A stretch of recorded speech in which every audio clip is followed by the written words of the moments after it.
All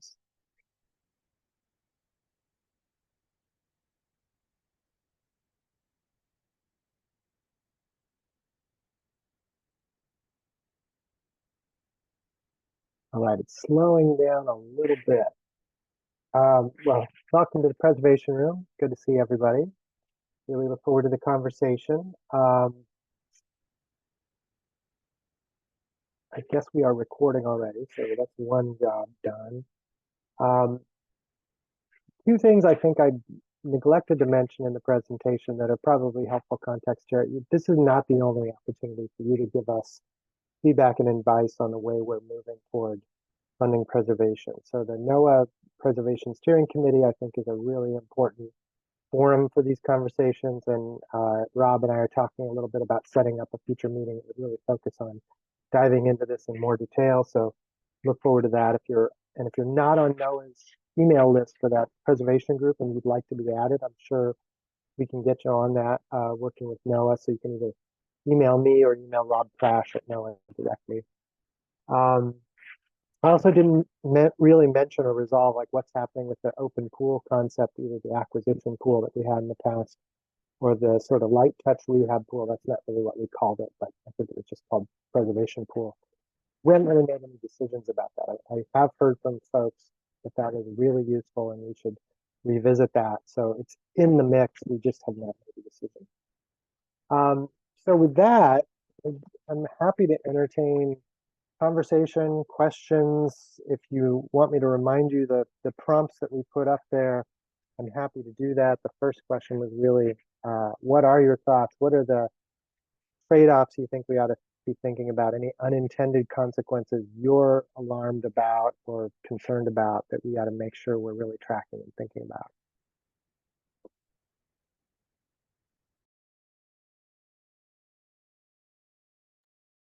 We will have a retro board. I don't see the link to that yet, but that will pop up and you can enter your thoughts and questions directly on that when we get the link.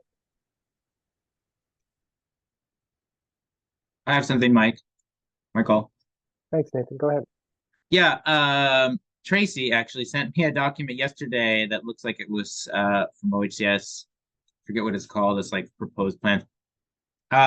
This is just like a process question. Since there's people in this whole process that are like different and interested in different pieces of what OHCS is looking at, is there like a email list that Ministar can get on? Because I didn't get that. Luckily, Tracy forwarded it to me, but I just don't want to miss anything having to do with preservation. So is there like are you the man to sign me up, or Rick, for just to make sure we get everything related to preservation stuff? Does that make sense? Yeah, maybe Tracy can clarify what that was, since I don't know what we're talking about. It was it was the sort of little 2-pager from the engagement website. Oh, yeah. Oh, it was on the website? It was on the website. Okay. Yeah. Yeah, it's part of Yeah, that. they're only posted like a couple days before the engagement. So you could have looked and it wasn't there yet. I can check the website. Okay, thanks. We were making revisions right up to 48 hours ago. And if you're not signed up for our technical advisories, please sign up for that. Oftentimes we'll send out a technical advisory to remind you. That might be a good like reminder. Oh, I should go check the website. Yeah. So yep. Perfect. Sounds good. Thanks. Yeah. See a hand up from Bill Van Vliet. Go ahead, Bill. Thanks, Michael, and thanks for all your work on this. I know you and Rob have had some conversations. I guess I'm interested in the matrix a little bit, and I think that idea is a good one. I think what will be important is how you define the criteria that goes in each of those boxes. And I don't know if you have any thoughts on that yet that you're able to share. I don't know if you remember, but we went through trying to design a similar type of matrix about 10 years ago. And for a lot of reasons that ultimately didn't get very far as implementation. So I'm just curious, you're thinking about, this time around,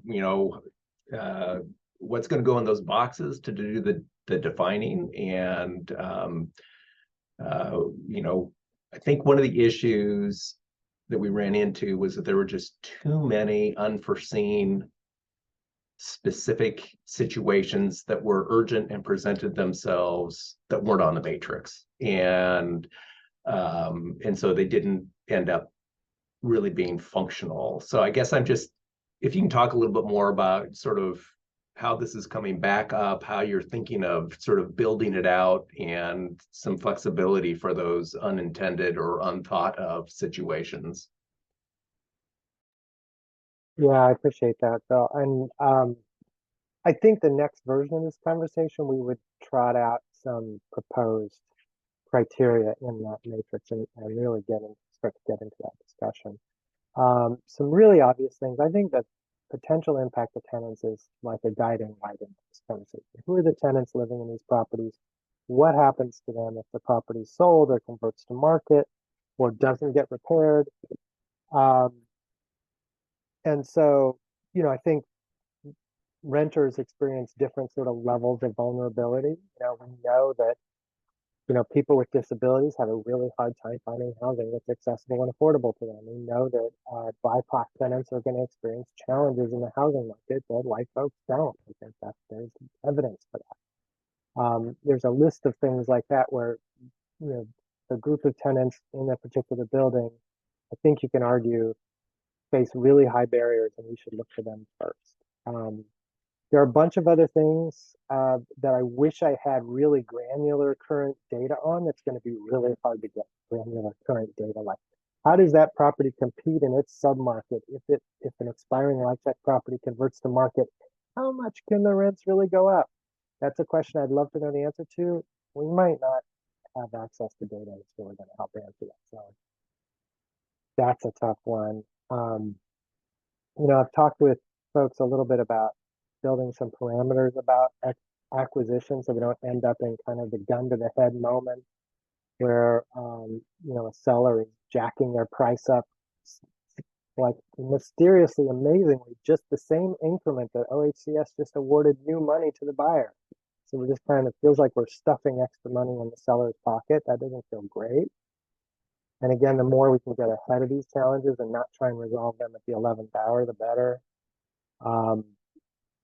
I think one kind of project that has consistently just not risen to the top, and I really want to make sure that they are in the mix, is properties that are owned by our nonprofit partners that really, really need rehab yesterday and have not ever got the funding to get fixed, and the cash flow is never going to get them there, and they're actually endangering the owning organization.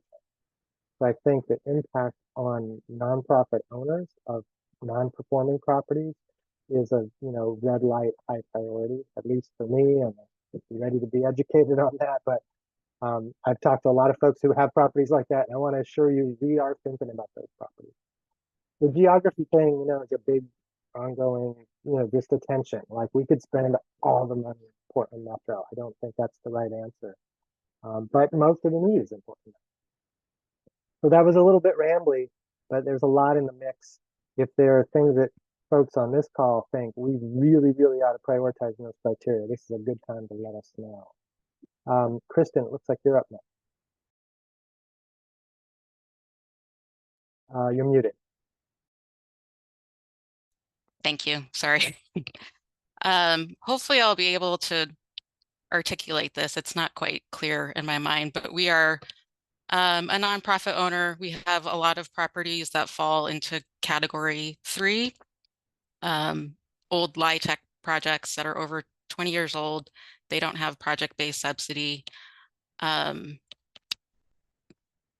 think just generally thinking about how they might fall, we have a lot of properties that will probably fall into medium priority because we put a lot of money into them annually to try to pass our audits, et cetera, et cetera. The issue is when you have 5 to 10 projects that are medium priority, that's a huge drain on the nonprofit owner and critical to our entire portfolio. But none of them individually get to the critical point.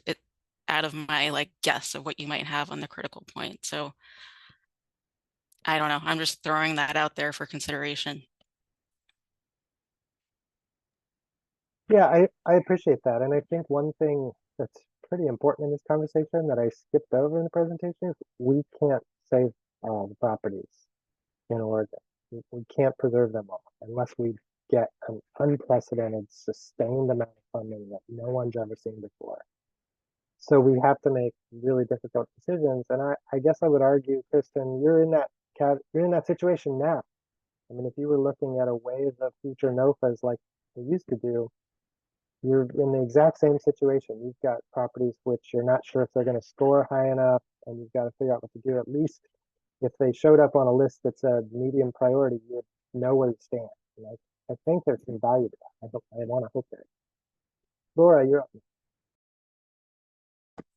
I do agree that there's value to that, at least knowing kind of where you are in the queue. And Kristen, I kind of was thinking about a similar point you had from when I was thinking earlier, as owners, we obviously are trying to keep up our properties so that they're not total dumps, and such. So, the project that I'm thinking of that's in Eastern Oregon, it's in a small town. It needs a major overhaul, but is it like falling apart? Of course not, because then we wouldn't get HUD monies. And so, and I'm very new to this whole process. I mean, literally just found out that preservation funds even existed like about 2 months ago. And so, we're trying to figure out, we know that our funds can't do what it needs to do. So my question, like kind of a two-part question is, my understanding, of course, is getting a CNA would help us to determine, kind of where we're at and what needs to be done. But what timing should we be using to get that CNA done in terms of funding? And then speaking of timing, do you have some sort of timeline to help us better understand the criteria for the different levels, so that when we're moving forward, we can kind of figure out, where we might even lie in this? Yeah, you put your finger on a couple of the questions we need to urgently start figuring out and understanding, like what's the timeline, overarching kind of work plan here, and what's the exact process, what information do we need at each stage. So I don't think the preservation resources are going to be available even until the middle of next year sometime, maybe Q2 or something would be the earliest we could even tap into them. So I've been telling people sort of mid 2024. I think we need to have a lot more clarity about what are the criteria and where we're going with all this, probably by the end of this calendar year. We need to wrap up some things for the governor to meet her expectations by, I think, December 1st. So we'll be moving pretty rapidly through some decisions. For your CNA question, I mean, I think that's a great specific example of what are we asking for and when are we asking for it? And I've heard from folks it's now expensive, and it's been a problem for us in the past that we keep having to do CNAs and we don't even know if we're going to get funded. And I think, what I have in mind for the kind of pre-application or nomination process is very basic information about what's the state of the property, how much will it take to address the known needs. So that's going to depend property to property. If you had a CNA done 3 years ago and you have a pretty good handle on what's going on with that property, we might not ask you to do a CNA when you apply. As we move closer to funding, we might want a CNA just to make sure we are capturing all of the work plan and addressing all of the issues that are going to come up in the next few years. But you might not need it in application. If you haven't done a CNA for a long time, it might be a worthwhile investment just to make sure that you really do have a pretty clear sense of what does it take to keep this property operating for the foreseeable future for a while. Is that helpful? Does that make sense? That does. So if we were to say get a CNA done before the end of this calendar year, it is something that we could use in this process to help us kind of determine and really figure out what the overall, I mean, we know what the state of our property is, but from an outside point of view, what the state of our property is, and that could be used in the next couple of years in the process. Yeah, I always want to be flexible and as reasonable as possible. And people remind me all the time, no, we really need that. We can't let people fly blind into this project. And we know there's going to be surprises once you start opening things up. And so that's a real thing in the preservation. Shelley, you. what's next? Yes, thank you. I'm coming from the USDA rural development lens here to talk a little bit about that. I think, having criteria on loan maturity makes sense. As far as at risk, if the project has, even though they have a 30-year mortgage, they may have had a 20-year restrictive use covenant. And once that expires, a large percentage of projects would be eligible for prepay. And right now, you are requiring that a prepayment application be submitted to RD. So one thing I'd like you to think about is that's a lot of work, and it could sit on RD's desk for a long time. It's a lot of work for RD. They don't really have any money, so it's sort of a step you're asking us to make that isn't feasible. But if we were able to get maybe some sort of acknowledgement from RD in a letter or memo that the project is eligible to prepay, that's something to maybe look at instead of going through the whole application process. Again, I've recently I talked to Heather and Kim at the Housing Oregon conference and told them I would send them some of the RD contacts with the new realignment. Now you don't work with the state. So I have sent them those in case you guys wanted to follow up with that. But yeah, that whole requiring that application be submitted is just sort of a paperwork process. It's kind of meaningless, really. You can double check with RD and see if they're processing those, but I mean, usually it takes 3 to 5 years. And I think you've worked with some project that had to go through that process, and it takes a very long time, especially when you have a developer like Chrisman Development, who we're looking to preserve the property, extend affordability for 60 years. So I know some of that prepayment process with RD is to try to keep the project affordable and that they market to a nonprofit. So that still is a valuable process. Again, it takes way too long, though, for nonprofits to get through that process if they're interested. But just to make that a requirement versus, yeah, the project is eligible because their restrictive covenant has expired, should be enough to put that at risk. And then again, mortgage maturity and then condition of property, which we know a lot of these properties haven't been recapitalized since they were built. So that's all. Yeah, I really appreciate that, Shelley. There's a lot for me to learn about the world of RD. And the real intent here is to get at what's the actual risk to properties, and if there are unnecessary barriers we're putting up to getting to that, and I want to get rid of those and adopt a more realistic approach. Tracy, you have a hand up. Yeah, thanks, Michael.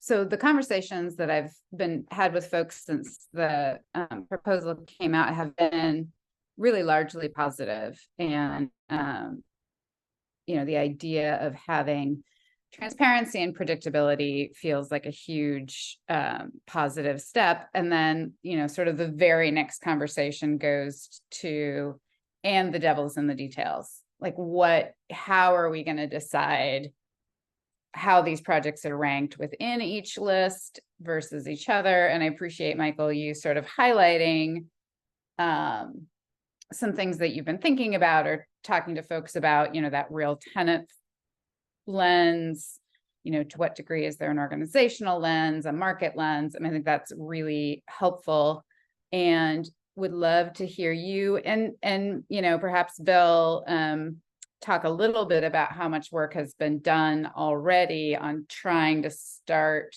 working on what those lists look like, for two reasons. One, I think that's where like all the unintended consequences will come from. And so and they can take a minute to sort of think through, but also because in creating these lists, our asset management team has been thinking a lot about what questions to ask, right? We don't want to send people like 5-page surveys about their properties. It's burdensome and it won't get done. So the sooner, you know, it would also help us wrap our head around how to start getting our arms around the size of each issue. So. Yeah, I appreciate that. And I don't think we're underestimating the size of the mountain we've set out to climb here. It's a lot. And I've been thinking a little bit about, could we do this? I mean, I'm always kind of approach this as an iterative process anyway. Let's try some things, learn what we need to do better, what we did wrong, and do it better next time. The fine line between that and confusing people and whiplash because we're changing everything every 6 months. I don't want to do that either. But I would like to think a little bit about, can we open the door for some projects, get some things in, learn what's working, what's not, and then iterate by opening the door wider. I don't know if that's an approach that's going to work here, but I do appreciate your point that the earlier we can get into a real conversation about criteria, the better. Really, that's the very next thing on my plate for sure. And I also want to acknowledge we're going to make some people unhappy, and people will be yelling at me. That is, I think that was a reality when I stepped into this role. Is no matter what you do, you're going to make some people unhappy. So I know that comes with the job, and I know people will be lobbying us about, my project really should be in the critical category, not the high product category. And again, I had a couple of those rodeos this spring. So in a different funding environment, but same concept. They are, when I said judgment calls all the way down, there are really difficult decisions here. I wish we could fund them all. I wish we could have funded everything that came in the last preservation bill, but all those projects needed the money, and they were all good projects that really, in an alternate universe, should have been funded. And Michael, yeah, go ahead. I'm sorry, I didn't mean to jump in. I wanted to let everybody know we have about 8 minutes left. Please use the Easy Retro board is set up in the chat. Please visit that. It doesn't look like there's any comments in there yet. That'll really help us. We are recording this for so that we can revisit this. But if it's in the Easy Retro board, that will really help us with some of your ideas and thoughts and comments as we continue to think through this process. So I apologize for interrupting. I just wanted to make sure that people were utilizing that, and know we have about 7 minutes left. Yeah, and I think the boards will stay open for a little while even after the meeting closes. So do try and get your comments and ideas and questions in there, because that's the first place we're going to go look when we try and remind ourselves what happened in the meeting. Go ahead, Laura.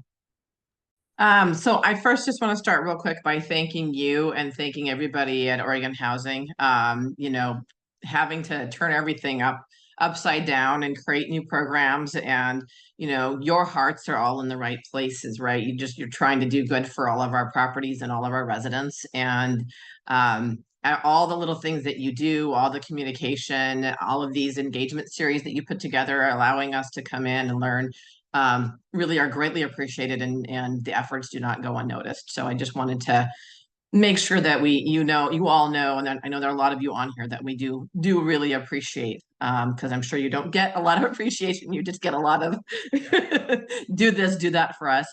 This might be a little just kind of technical type question, but our property, for example, it's coming due out of its program within the next year. So we usually, expand that or extend that for 5 years at a time. Do we just extend it year by year until we hopefully get preservation? Like, how do we navigate that, or does it matter? Is this a HUD contract property you're talking about? Yeah, I am uncomfortable answering that off the cuff. I'm not sure that's my decision, or that there's one right answer. I would defer to folks who have more experience with that. And again, I'm not sure that that's our answer, but I can say that a year from now, you should have a lot more clarity about where that property ranks amongst others, if we are able to succeed in the approach that we're proposing. Michael, this is Shelley, just to maybe help with Laura. One thing to keep in mind is, I think that's always the owner's selection to do 1 year to 5 year. But, you know, you have to keep in mind, if Oregon Housing says your project has, if it's a HUD contract expiring within 3 years, then you've just signed up for 5 and you're outside of that potential critical or high risk. So it's also Oregon Housing sort of understanding that you're trying to save it with enough time to get it recapitalized. But then if they put out the criteria that it's less than 5 years, then you're doing all the paperwork for a year and all those notices, which is a pain for the tenants. And so that's something, Michael, to think about, that, you know, on those HAP contracts, maybe 5 years is sort of like you're doing a 7-year mortgage maturity for RD, 5 years for HAP contract renewals or something. But that's just something to think about. But I think that's an owner's decision on your renewal process. Yeah, and I appreciate the HCA properties are in a different kind of category, and it's a little harder to really suss out what's at risk of loss and what's not, and people can renew for a year at a time or 5 years at a time. Still not seeing anything on the boards, so don't forget the easy retro boards. We have some other folks that haven't said anything, and I want to make sure you have space for your questions and comments.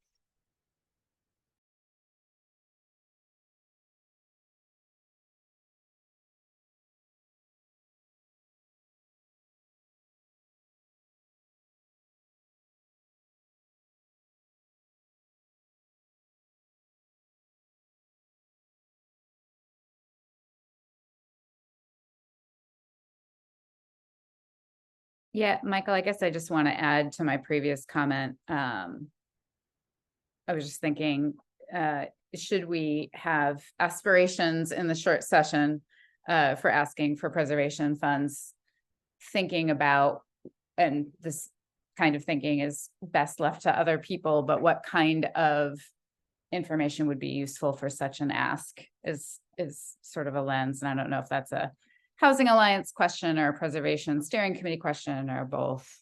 Bill, I'm looking at you.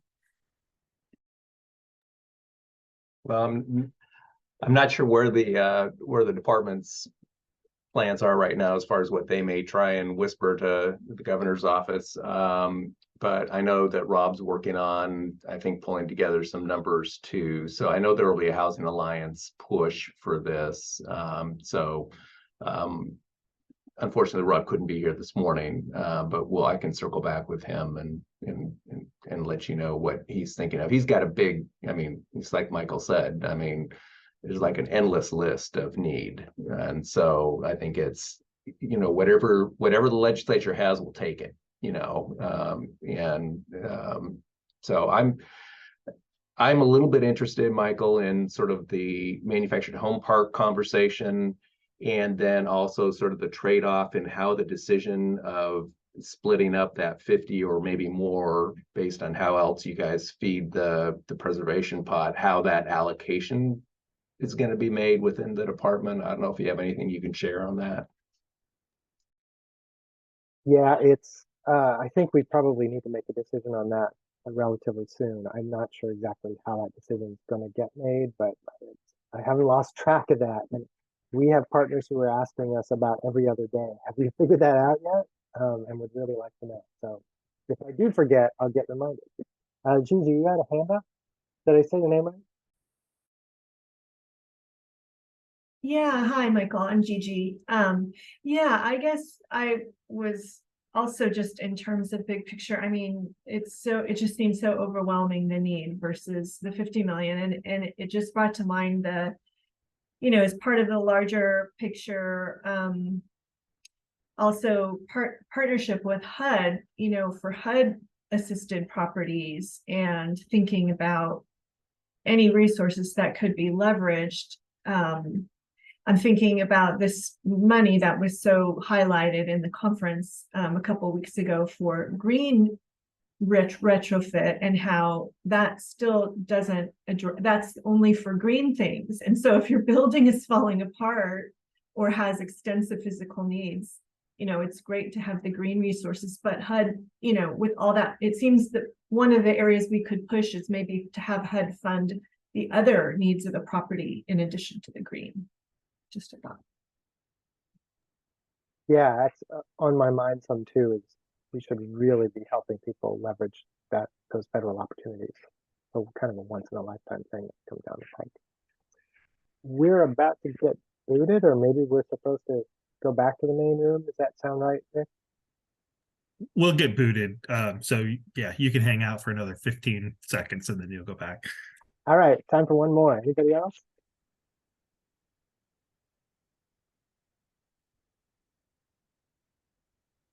Appreciate all your hard work, Michael. I know it's not easy. Appreciate it.